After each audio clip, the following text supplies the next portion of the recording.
আচ্ছা, রাস্তায় চলতে ফিরতে যখন কোনো অন্যায় বা অনিয়ম দেখেন, তখন আপনার মাথায় প্রথমে কী চিন্তা আসে?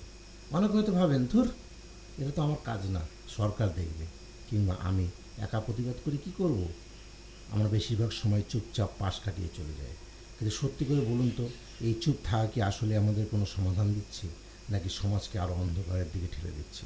আজ আমরা কথা বলবো এমন একটি বিষয় নিয়ে যা আপনার, আমাদের পুরো সমাজের অস্তিত্বের সাথে জড়িত। আমরা ভুলে যাই যে আমরা একটা সমাজের অংশ। আমরা সামাজিক জীব। সমাজের মঙ্গল করা শুধু সরকারের একার দায়িত্ব নয়, এটা আপনার আমার সমান কর্তব্য। আমরা যদি শুধু অন্যের আশায় বসে থাকি, তবে সমাজ কোনোদিনও বদলাবে না। অনেকে আছেন যারা ঘরে বসে শুধু সমাজকে দোষারোপ করেন, ফেসবুকে বা চায়ের আড্ডায় আলোচনা করেন। কিন্তু বিশ্বাস করুন, শুধু সমালোচনা কোনো লাভ হয় না। আমাদের সমাজে সবসময় কিছু মানুষ থাকবে যারা কিছু না কিছু ভেবে ভুল কাজ করবে, অন্যায় করবে।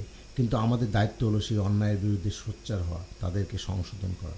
এর জন্য হয়তো আমাদের কিছুটা সময় দিতে হবে, হয়তো নিজের পকেট থেকে কিছু টাকা খরচ করে সঠিক কর্তৃপক্ষের সাথে যোগাযোগ করতে হতে পারে, চিঠিপত্র লিখতে হতে পারে, দরকার হলে সবাইকে একত্রিত করে অন্যায়ের বিরুদ্ধে একসঙ্গে আওয়াজ তুলতে হবে। হয়তো আপনার একার বা আমাদের এই ছোটো ছোটো চেষ্টা সমাজে রাতারাতি 100 ভাগ নিখুঁত হয়ে যাবে না, কিন্তু অন্তত একটা চলনসই বা ইতিবাচক পরিবর্তন তো আসবেই। সেই সুফলটা কিন্তু দিন শেষে আমরাই ভোগ করব। আসলে এই পৃথিবীতে নিজের বিবেককে জাগ্রত রাখতে হলে এবং নিজের মানসিক উন্নতির জন্য আমাদের অন্যের জন্য বাঁচতে শিখতে হবে। স্বার্থপরের মতো শুধু নিজের কথা ভাবলে কোনোদিন প্রকৃত সুখ পাওয়া যায় না। সমাজ যদি উন্নত হয়, তবে পরোক্ষভাবে লাভবান কিন্তু আপনিও হবেন, আমিও হব। সমাজের উন্নতি মানেই তো আমার উন্নতি, সবার উন্নতি। তাই আসুন, আজ থেকে অন্যের আশায় বসে না থেকেই একজন সচেতন নাগরিক হিসেবে নিজের দায়িত্বটা বুঝে নিই।